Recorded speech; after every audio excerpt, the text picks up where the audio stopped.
Luka Doncic drops 53 points. 53 points on the Detroit Pistons in their loss to the Dallas Mavericks, 111-105.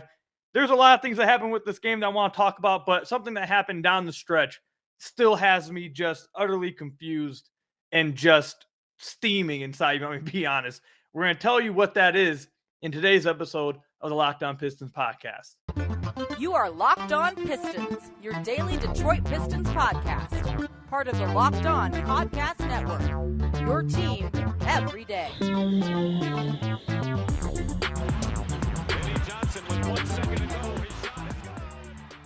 What's the deal? Welcome back to another episode of the Locked On Pistons podcast. Per usual, I am your host, Kuka Hill. You can find me over on Twitter at Kuka Hill.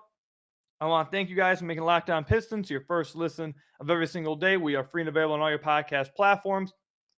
If you haven't already, head to the YouTube channel at Locked On Pistons, hit that subscribe button, or leave us a 5-star review on whatever podcast platform you are listening to this on. And today's episode is brought to you by FanDuel Sportsbook, official sportsbook of Locked On. Make every moment more. Visit FanDuel.com/LockedOn to get started today.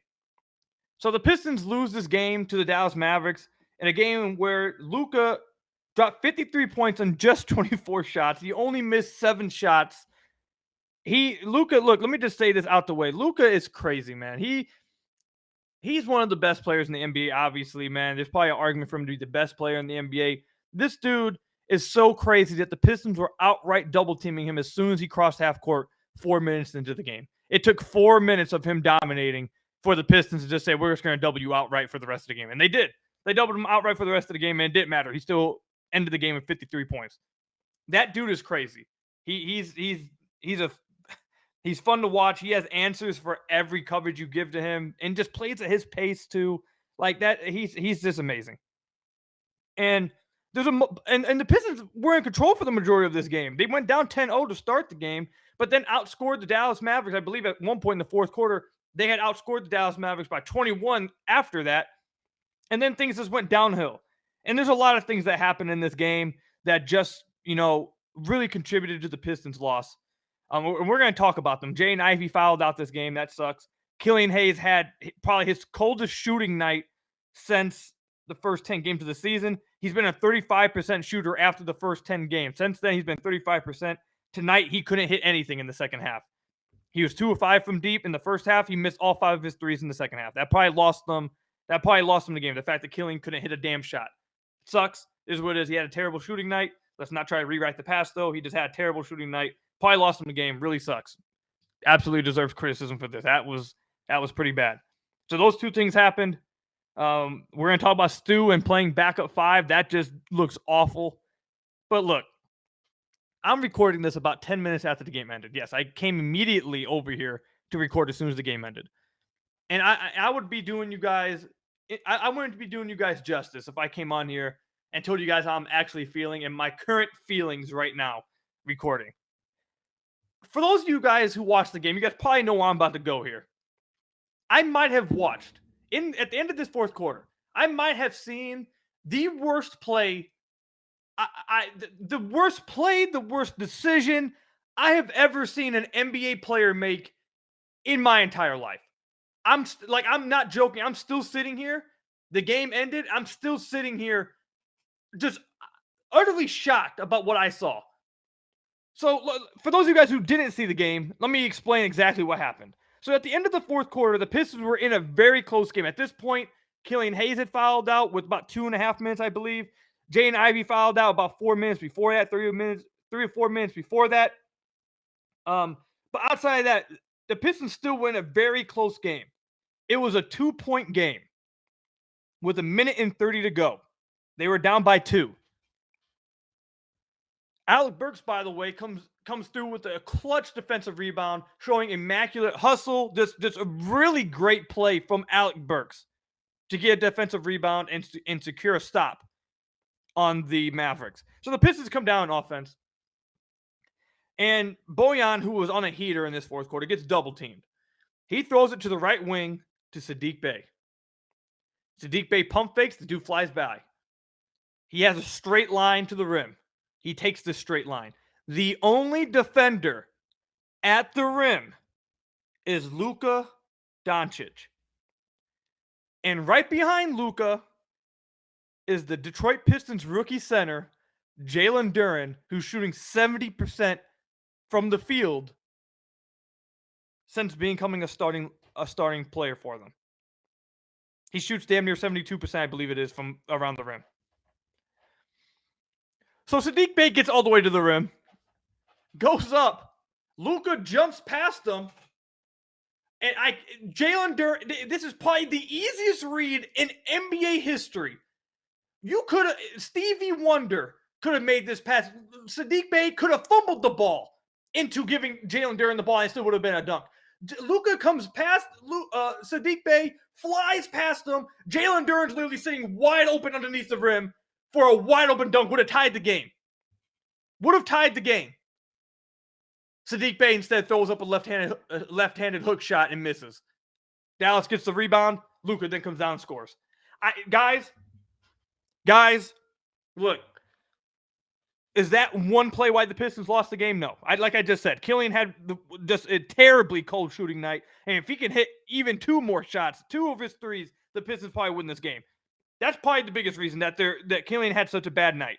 Another reason, Jane Ivey fouled out. Another reason, Stu just didn't play well as a backup 5 at all. And then obviously probably the biggest reason is Luka's just insane. He had 53. But guys, that play, it highlights the biggest issue with Saddiq Bey and the biggest issue with this team all season. This team plays for themselves. It's that play right there. I swear to God, it's the most selfish play I have ever seen watching the Pistons. The most selfish play I've ever seen watching the Pistons, and there's nothing close to it. The Pistons are in a close game. It's a 2-point game against the Dallas Mavericks, a game that you played really well. The team's fought hard. Guys are missing shots, but the Pistons are fighting hard nonetheless to keep this a close game against Luka Doncic, who has 53 points. They're playing hard, and they have a chance to win. Down 2, you have a chance to tie the game. And the easiest read, I could have made this pass. You guys could have made this pass. Fans could have made this pass. The assistant coaches on the bench could have made this pass. Dwayne Casey could have made this pass. The referees could have made this pass. There's no other way to explain this than it just being one of the most selfish plays you could ever make, ever. It's nowhere. There's no other explanation for it. And that right there is why. That right there is the biggest negative from this Pistons season, is that there's been so far too often that guys just appear to be selfish on this team. There's been way too often that Saddiq Bey has just been straight up selfish on this team, on his drives. I feel like he never looks to pass on his drives, but this one right here is just takes the cake in NBA history. It's just so egregious. I don't know. I don't know what to say, man. I don't know. I don't know. If people wonder why they say, "Koo, why do you think that Saddiq Bey, you question whether Saddiq Bey is a winning player? Why do you question all these things about Saddiq Bey?" That play right there highlights it. You can improve in some other stuff. But for 2 years now, going back to last year and this year, the tunnel vision that he has, at first I was just, I'd call it tunnel vision. He just didn't have great vision on drives. But that play right there is just straight up selfish. There's no other way to explain it. It's just straight up selfish. And the Pistons, that's a 4-point swing. The Pistons could have took this game to overtime. Who knows what happens after the final 50 seconds? Maybe Dallas comes down, misses, and the Pistons come down and score. Or maybe the Pistons lose anyways. But this was a 4-point swing in a close game, in the clutch game, where your team had fought hard. And instead of making the right team play, instead of making the right basketball play, instead of just making the obvious play, he made the most selfish play I have ever seen. And it cost the Pistons this game. It was one of the things that cost the Pistons the game. That was not the reason. There's plenty of other things. But that was definitely one of the reasons the Pistons lost this game. I could go on for like another 20 minutes raging about this. Look, I'm one of those people. You guys have probably picked up on this. My favorite players in the NBA, my favorite teams to watch in the NBA are the ones who make the right team, make the right basketball play, make the right team play. Pass the ball around, find the open guy, make the right play. Not necessarily the best ISO scorers or the best tough shot makers. I don't really like seeing tough shot makers. Alec Burks is one of them. He's a fantastic tough shot maker. But I like to watch guys make the right play beautiful basketball, move the ball around, that kind of stuff. Those are the kind of players and kind of teams I love watching. That right there was the most anti part. That if you could go any kind, the most extreme opposite of my kind of basketball I like watching, you get that. You get what Saddiq Bey just did at the end of this game. I can't say I'm at a loss of words. I've gone for like 11 minutes about this, but my God, man.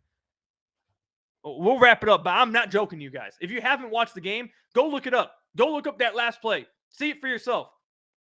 I'm not joking. It was the most selfish play I've ever seen a basketball player make. It's crazy. I could not. It's the easiest read It's the easiest read any Piston probably has had all year. I'm in shock. I don't know, guys. I'm in utter shock. I can't believe it. I seriously cannot believe it. Is what it is, I guess.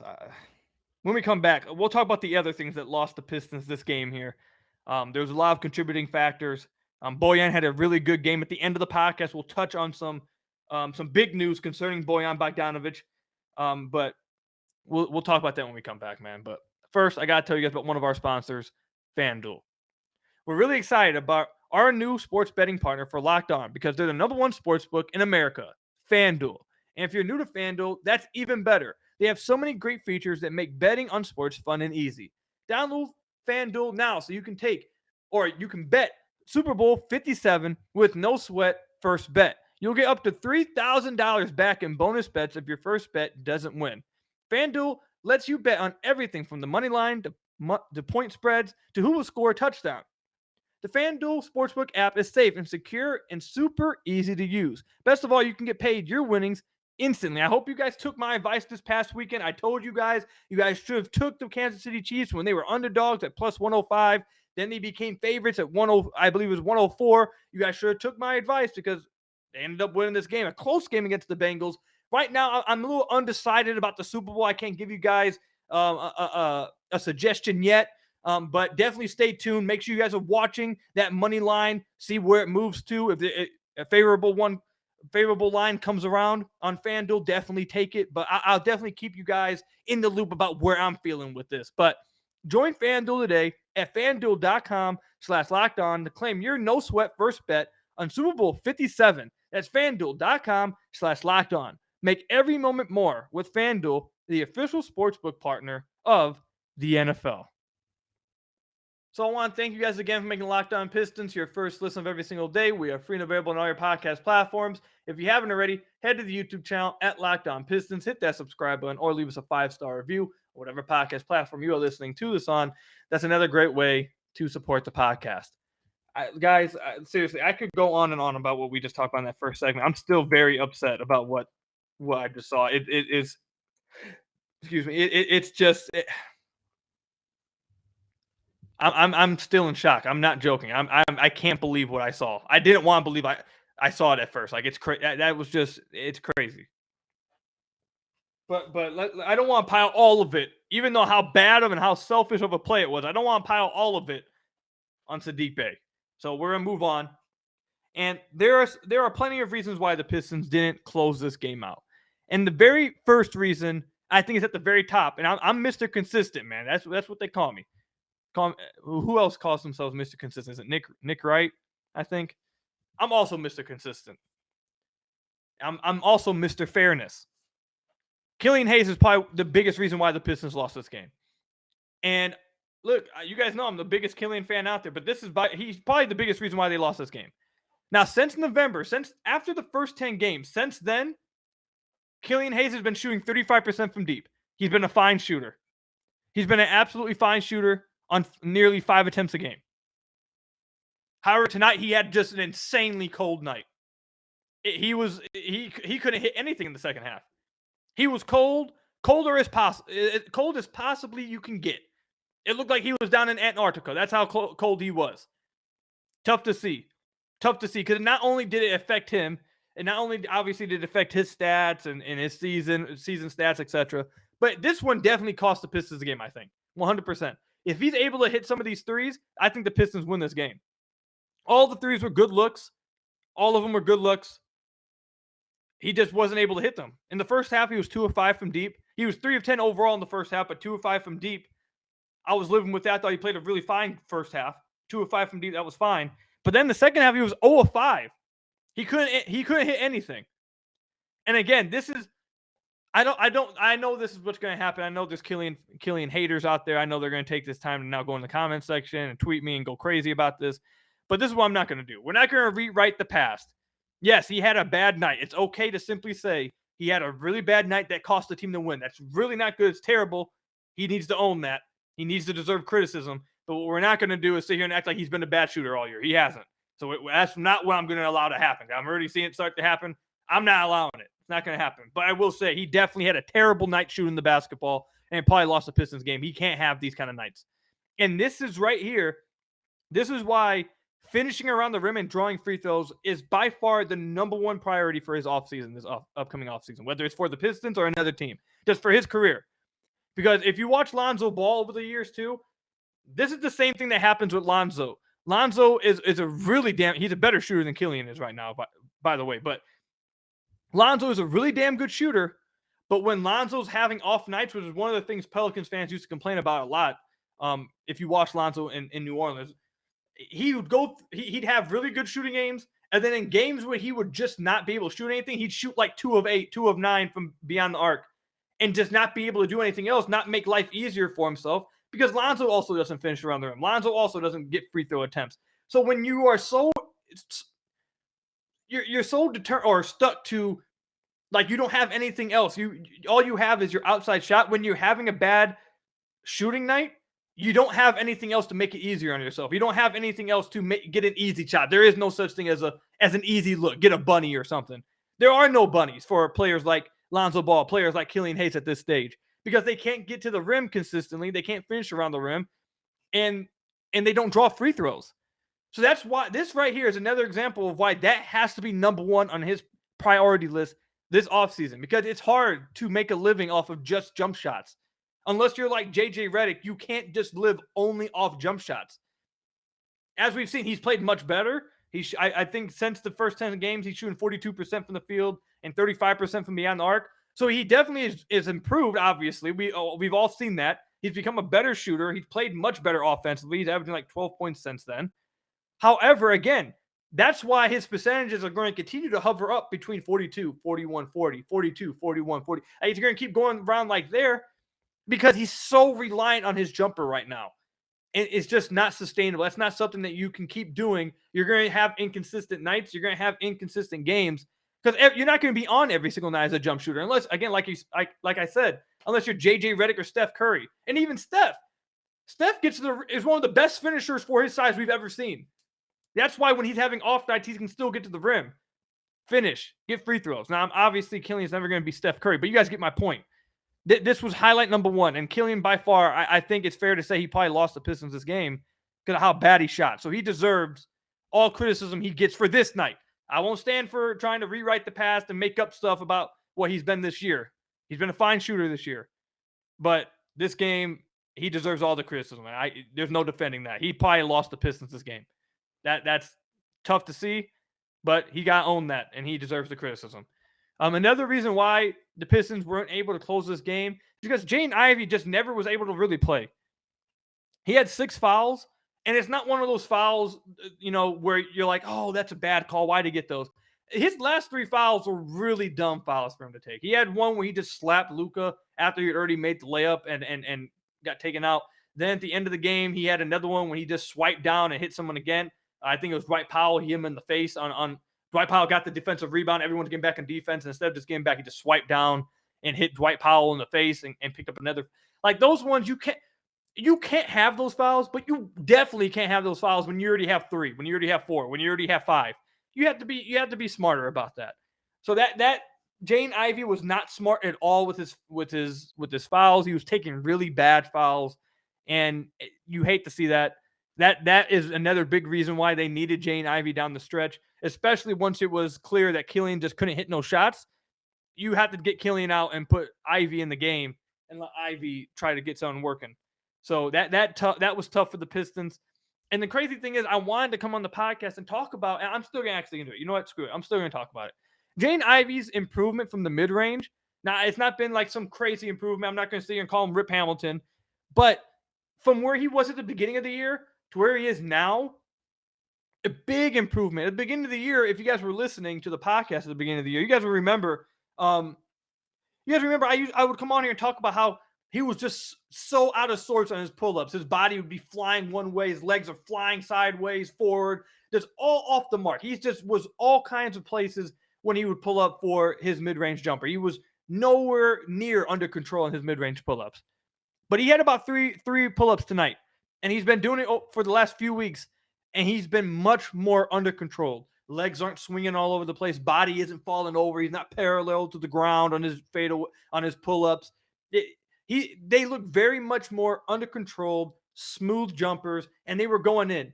So you're already seeing, like I said, at the beginning of the year, he was struggling with some stuff. You're already starting to see little increment improvements in certain areas as the seasons went on. Has he all of a sudden become a 20-point per game scorer? No. You don't need that, though. Has he all of a sudden become a 40% three-point shooter? No, but you don't need that, though. Has he all of a sudden become Chris Paul at the point guard position? No, but you don't need that, though. What you need to see from a rookie is see these little increment improvements in certain areas. It shows you that he's adapting to his environment. He's adapting to the NBA. He's seeing stuff and then picking up on it, learning it, digesting that information, and then understanding what he needs to do. So that's one of the bigger things that I've seen from Ivy, and why I've been so much more impressed with him lately than I was at the beginning of the year, because I am seeing these little increment improvements, whether it's kicking the ball out more, taking less bad shots around the rim, trying to find open guys, whether it's being much more controlled in his mid-range pull-ups, whether it's taking better shots, not settling for so many step-back threes anymore. Like, there's so many little things that don't show up in the box score, but just little things that he's improving on and changing about his game as the years went on, that lets me know that he is seeing stuff. He's watching film. He's digesting this information, and he's improving, and he's getting better and changing stuff. And he's just a rookie.